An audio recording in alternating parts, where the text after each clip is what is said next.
Cool. Okay, well, happy. Just happy. Okay, well, happy. I'm just going to have that as a clip, and we're just going to use that constantly on the podcast. Okay, well, happy. I do that all the time with stories. I'm like, happy Wednesday, happy Thursday, happy Friday. We'll be happy.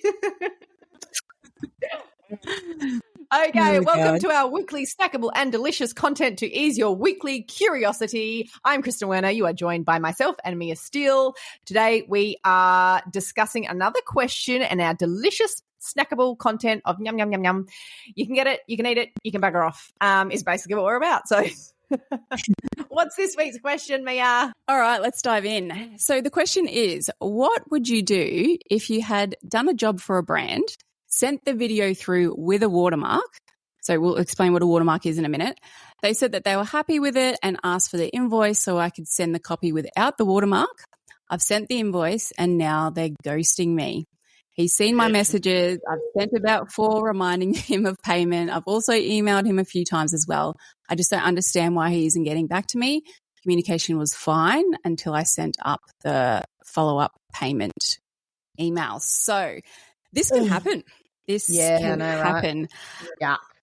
Fortunately for me, it's never happened that I can remember.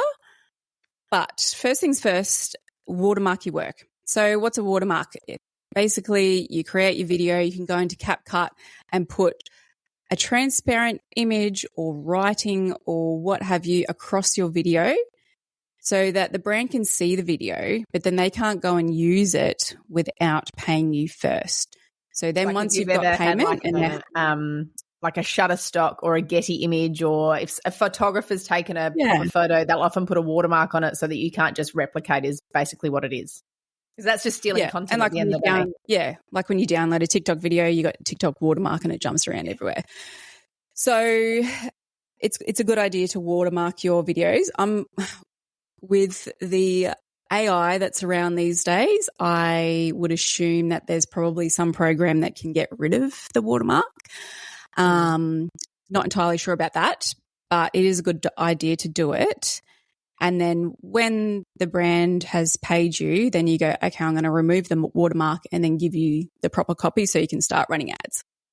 So it's hard to know what's happened in this case. You know, they've said to her that they're happy with the content, send me the invoice so I can get the video without the watermark. What to do in this case, it's a little bit tricky. There should have been a contract. So, you know, a contract saying that this is what I'm going to do, this is what I'm going to create, this is how much it is. The thing is, if this happens and a brand has run off with your content, all you can really do is, like what she's done, write the emails, you know, tell them multiple times that what's happened and you're waiting for payment and this is not right. I don't know if it would be worth going to a lawyer and actually doing anything about it, because the cost of that, for what it's worth, is probably, better just to craft a very well-worded letter and an email that's kind of like, you know, with the help of ChatGPT. And I mean, you could watch their socials and go to their ad library. Yeah, watch that. If you see your content come up on their socials or you see it running as an ad, you can go into that brand's ad libraries and have a look at what ads they're running. And if you see your content there and they haven't paid for it, then perhaps the next step is to, do something about it. But it happens, and she's done the right thing by doing the watermark first. Yeah. So, it's just one of those things. It happens. It sucks. You've wasted your time creating this content. Do you ever get a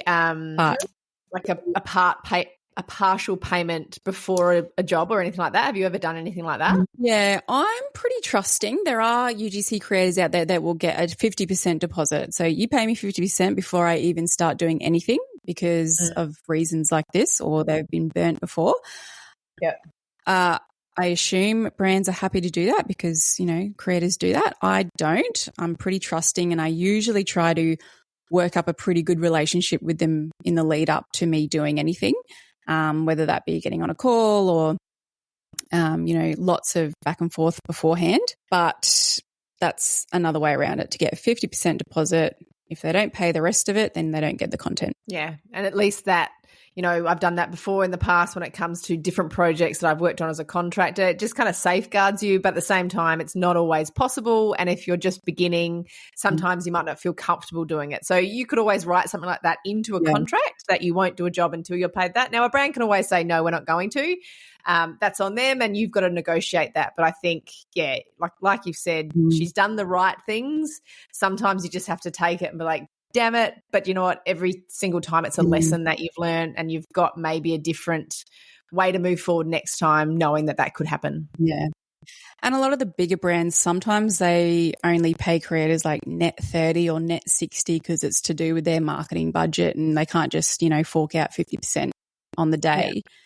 But generally working with bigger brands, they're going to pay you because they've got their reputation and they work with a lot of creators and they've probably got their own systems set up. So if it's a smaller brand and you get the feeling that there could be, a bit of a communication breakdown, sometimes you just got to take it on the chin and move on. And I think no matter what, before we wrap this one up, if you are doing this and you have a gut feeling that you're like, I don't know, this doesn't feel right, it doesn't align, then maybe don't do it. Like, trust yourself as a content creator, trust yourself as a person, that if it doesn't feel right and it's not aligning with you, then maybe it's not the right job for you. I suppose just to keep that in mind. You don't have to take everything, but you just need to be aware that these things can happen. Sweet. Yeah, absolutely. That's a wrap on that one.